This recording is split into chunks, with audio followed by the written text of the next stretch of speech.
दोस्तों, जैसे जैसे इलेक्शन करीब आ रहे हैं वैसे वैसे हम लोग जो है वो अपनी तहजीब का दायरा भूल रहे हैं और अपनी औकात से ऊपर बात कर रहे हैं।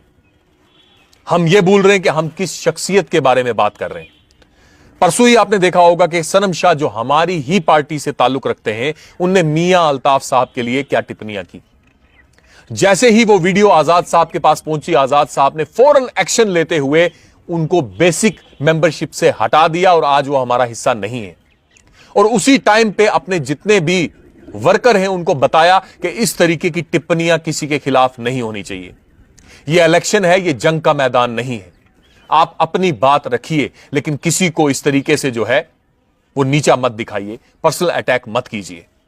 यह एक लीडर की क्वालिटी है।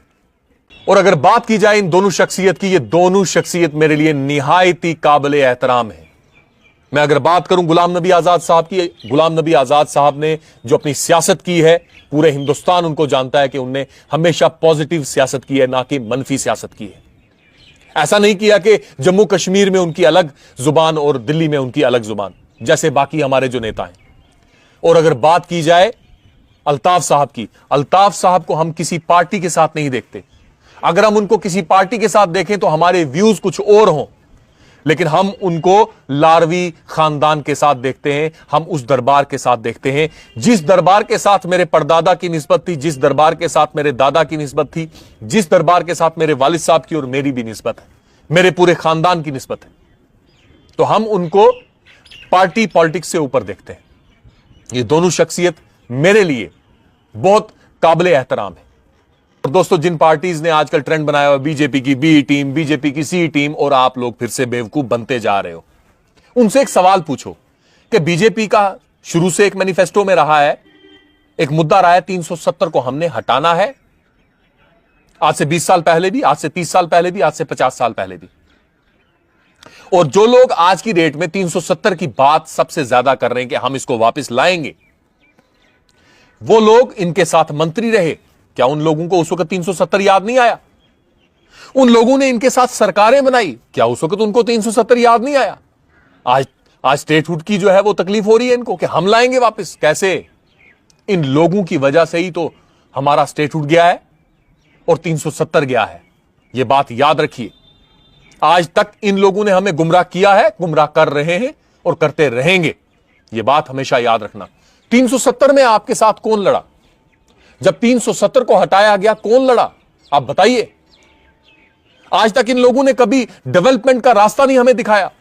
उलझाते रहे नौजवानों को, मरवाते रहे नौजवानों को।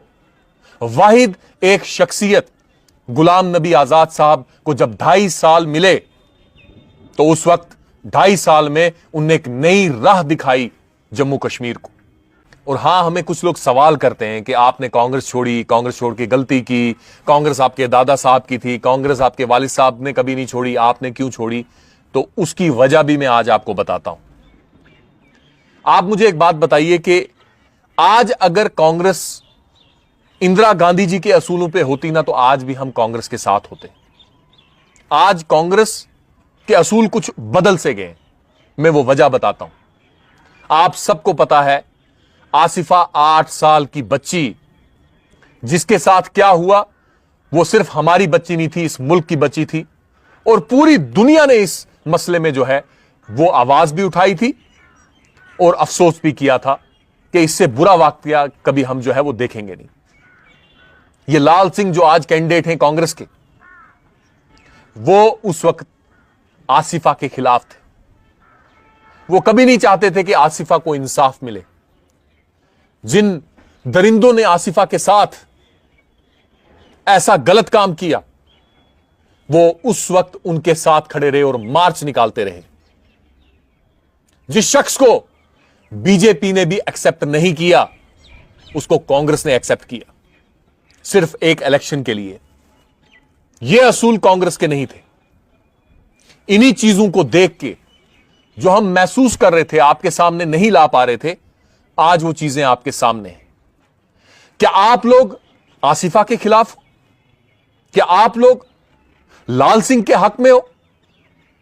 अगर आप लाल सिंह के हक में हो तो बिल्कुल ठीक है, मैंने गलती की कांग्रेस छोड़ के। लेकिन अगर आप आसिफा के हक में हो तो हमने बिल्कुल अच्छा किया कांग्रेस को छोड़ के।